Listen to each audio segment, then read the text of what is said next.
ప్రియమైన దేవుని పిల్లలారా, ప్రభువైన యేసుక్రీస్తు నామములో మీకు నా వందనములు. మన జీవితంలో కొన్ని సందర్భాలలో సమస్యలు అకస్మాత్తుగా వస్తాయి.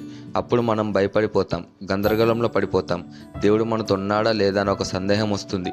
ఈరోజు దేవుని వాక్యం అలాంటి పరిస్థితుల్లో మన విశ్వాసాన్ని పరిశీలించమని మనకు గుర్తు చేస్తుంది. ఈరోజు దేవుని వాగ్దానం లూకాసు వార్త 8:25.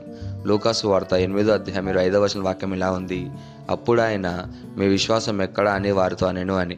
ప్రియమైన సహోదరి సహోదరులారా, ఈ వాక్యం ఒక సాధారణ ప్రశ్నలా కనిపించిన ఇది యేసయ్య అడిగిన అత్యంత లోతైన ఆత్మీయమైన ప్రశ్న. శిష్యులు యేసయ్యతో కలిసి పడవలో ఉన్నారు. యేసయ్య వారితో ఉన్నప్పటికీ వారు భయపడిపోయారు. అప్పుడు యేసయ్య అడిగిన ప్రశ్న ఇదే: మీ విశ్వాసం ఎక్కడుంది అని. అంటే, మీరు నన్ను చూస్తున్నారు, నా అద్భుతాలు చూశారు, అయినా ఇంకా ఎందుకు భయపడుతున్నారు అని. ఈ ప్రశ్న ఈరోజు మనకు వర్తిస్తుంది. ఎందుకంటే యేసయ్య మన జీవితంలో చేసిన కార్యాలు ఎన్నో ఉన్నాయి.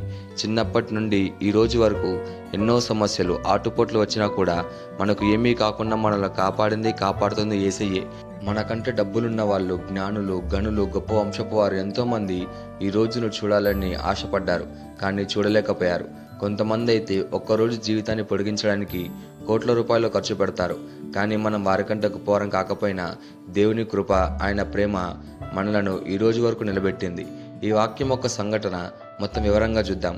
ఒకరోజు యేసయ్య తన శిష్యులతో కలిసి గలిలయ సముద్రం మీద పడవలో ప్రయాణం ప్రారంభించాడు. ప్రయాణం మధ్యలో అకస్మాత్తుగా ఒక బలమైన గాలి వాన వచ్చింది. అలలు పడవలోకి రావడం ప్రారంభమైంది. పడవ మునిగిపోతుందేమో అన్నంత ప్రమాదకరమైన పరిస్థితి. ఇదంతా జరుగుచుండగా యేసయ్య పడవ వెనక భాగంలో నిద్రపోతున్నాడు. శిష్యులు భయంతో పరిగెత్తి యేసయ్యను లేపి ఇలా అన్నారు: ప్రభువా, మేము నశించిపోతున్నాము అని. వారికి అనిపించింది పరిస్థితి అదుపులో లేదు, మేము చనిపోతాము అని.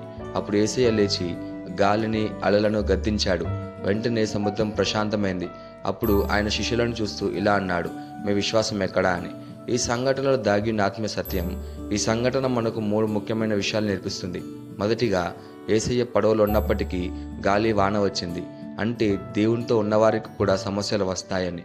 రెండోదిగా, సమస్యలు వచ్చినప్పుడు మన నిజమైన విశ్వాసం బయటపడుతుంది.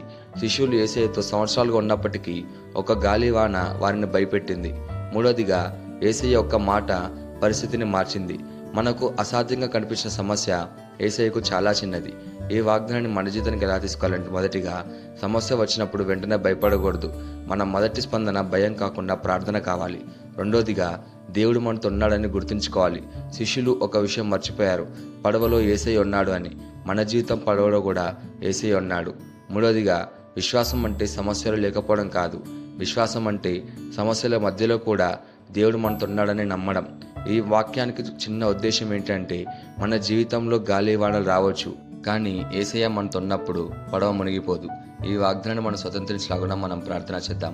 మమ్మల్ని మిక్కిలిగా ప్రేమించిన ప్రియ పరలోకపు తండ్రి, నీకే కృతజ్ఞతాస్తుతులు, వందనాలు చెల్లించుకుంటున్నాం ప్రభువా. నీ వాగ్దానం ద్వారా మాతో మాట్లాడినందుకు నీకే ధన్యవాదాలు చెల్లించుకుంటున్నాం ప్రభువా. మా జీవితంలో గాలివానలు వచ్చినప్పుడు భయపడకుండా నిన్ను నమ్మే విశ్వాసాన్ని మాకు ప్రసాదించండి. శిష్యుడిలాగా భయపడే బదులు యేసయ్య పడవలో ఉన్నాడని గుర్తు చేసుకునే జ్ఞానాన్ని మాకు దయచేయండి ప్రభువా. మా విశ్వాసాన్ని బలపరచండి. ఏ పరిస్థితులనైనా నీ మీద నమ్మకం కోల్పోకుండా మమ్మల్ని నడిపించమని ప్రార్థిస్తూ యేసుక్రీస్తును అడుగుచున్నాము తండ్రి, ఆమెన్.